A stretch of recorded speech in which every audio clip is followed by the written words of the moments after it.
Noy, kasama si Kabayan Dan, Tony Aquino.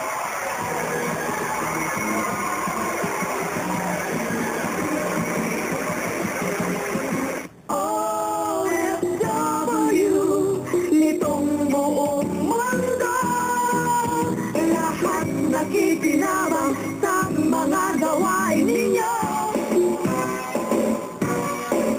Saan pa man kayo naroon, saan man nakatoka, sa puso ng bawat Pinoy, lahat kayo ay bilang.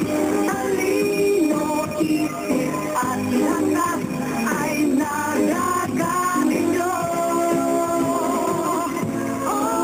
OFW, itong buong mundo, lahat nakikinabang sa inyo.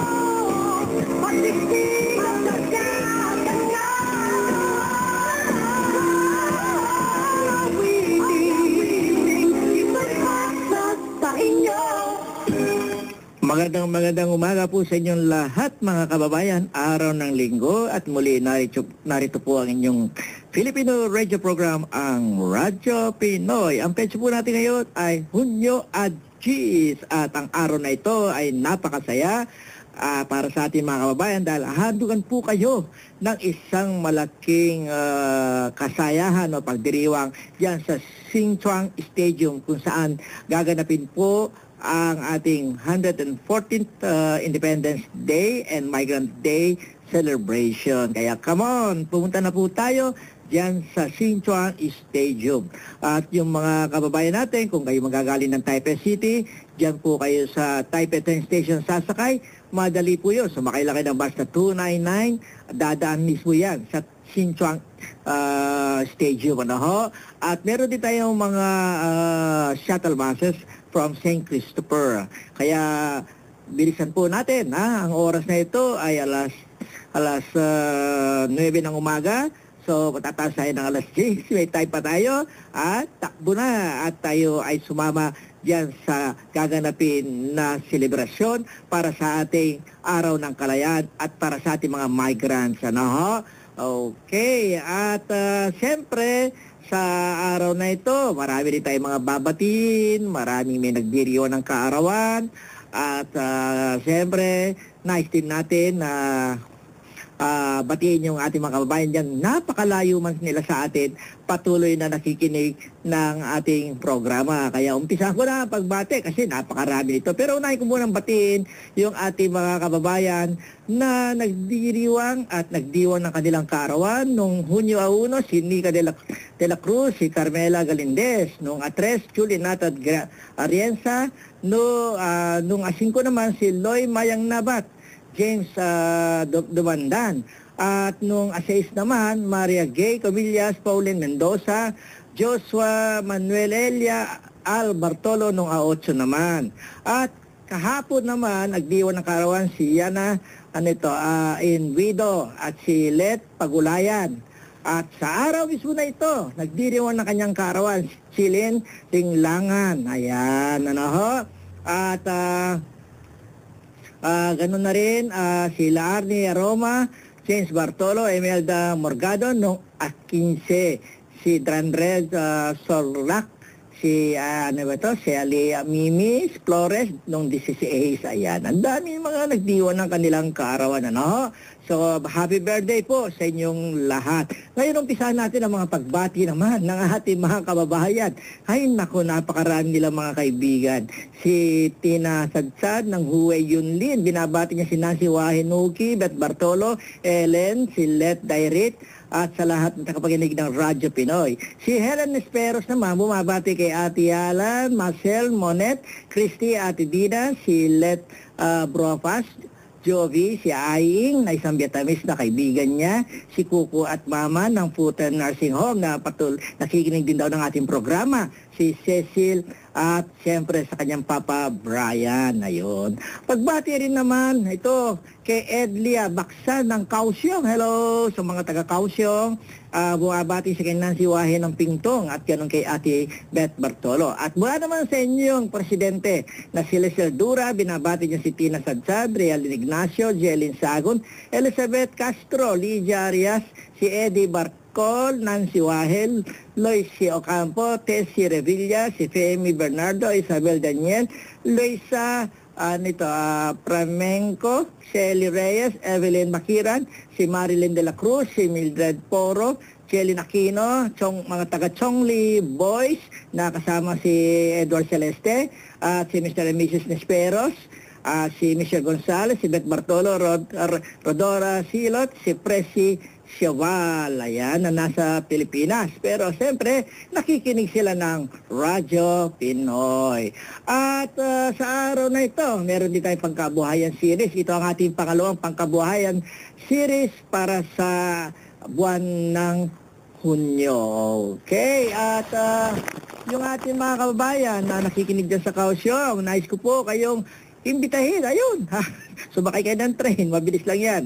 Wala man 2 oras, nandito na kayo sa Taipei City. Makapanood kayo ng isang malaking selebrasyon para sa ating Araw ng Kalayaan at siyempre ang Migrant Days. Alam ko rin na dyan sa Kaohsiung may gaganapin din dyan sa Taichung. Kaya abang-abangan natin mga kababayan, ano ho?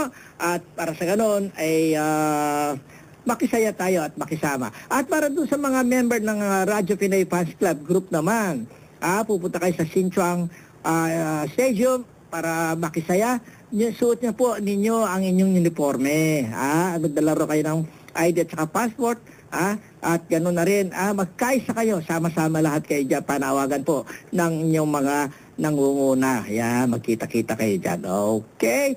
At ngayon naman, pumunta tayo rito sa ating mga ilang sulyap para sa, ano ba ang takbo ng ating buhay sa Pilipinas. Alam nyo, ito nakaraan, nagsimula na po ang pasukan noong June 4, at nagsimula na rin na in-implement ang K+12. Yung K+12 po, yun nadagdagan ng 2 taon ang high school para po kayo ay makapagtapos. Nagkaroon ng grade 7 at saka nagkaroon ng senior high school. Okay, at alam niyo ba na hirap pa rin dahil nga kakulangan ng mga kagamitan, ng informasyon. Pero smooth pa rin na nakapag-umpisa ang ating mga mag-aaral. Talaga naman sobra-sobra na ngayon ang mga bata na nag-aaral. Makita natin talagang kulang tayo, salat tayo sa mga classroom. Which is alam sa balita ay mga about 6,000 classrooms ang kulang. Kulang tayo ng teachers. Kaya kung bang iba pilit-pilit na nag-aaral ng nursing, pupunta na, ba't hindi sila kumuha ng kursong edukasyon? Kailangan, hindi man ngayon ang mga teachers sa atin. Kakulangan ng mga guro. Yung nga lang, sabi ng iba, kabayan, yung sweldo ho, hindi naman ganun kaganda. Iba yung nursing, kasi tapos ka ng nursing, pwede ka sa abroad, mas malaki ang kinikita. Sabagay, yan ang katwiran nila. So, ayun, tumakbo pa rin.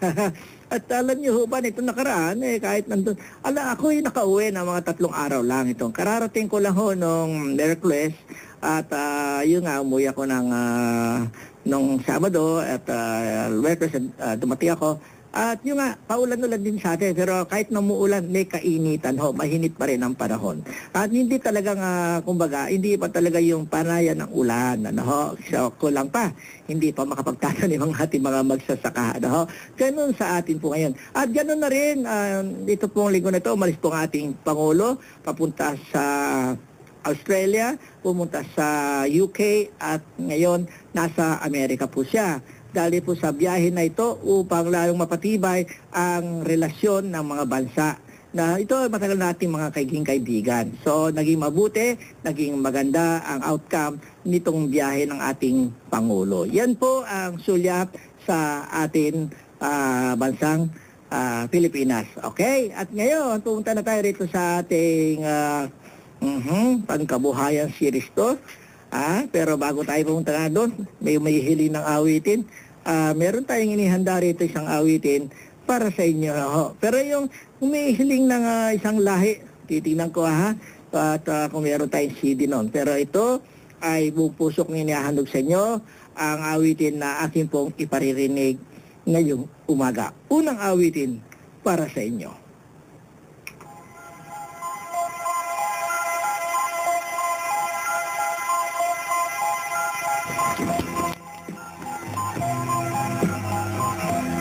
Pag-ibig mo'y tunay na wagas, nagbuhat pa sa iyong puso. Damdamin mo ay winalang halaga ng aking pusong mapaglaro. Lagi na lamang bang may luha sa bawat tampuhan nating sinta. Labis pala ang pagdurusa mo, hindi ko man lang napansin. Ngayon ko lamang natanto ang kasalanan ko sa'yo. Magagawa mo pa kayang mahalin akong muli? Ayoko nang makita kang lumuha, giliw ko. Pangako sa iyo, ako'y magbabago. Ako na may nagsisi na patawarin mo sana. Sabihin mong ako'y mahal mo pa. Narito na ang aking pag-ibig, inaalay ko sa'yo muli. Pahiran na ang mga luha mo, pumatag dahil sa'kin. Pakinggan mong pagsamo ko, muli akong nagbabalik. O giliw ko, hayaan mong mahalin kitang muli. Ayoko nang makita kang lumuha, giliw ko. Pangako sa iyo, ako'y magbabago. Ako na may nagsisi na patawarin mo sana. Sabihin mong ako'y mahal mo pa. Ayoko nang makita kang lumuha, giliw ko. Pangako sa iyo. Ayan ang isang magandang awitin. Unang awitin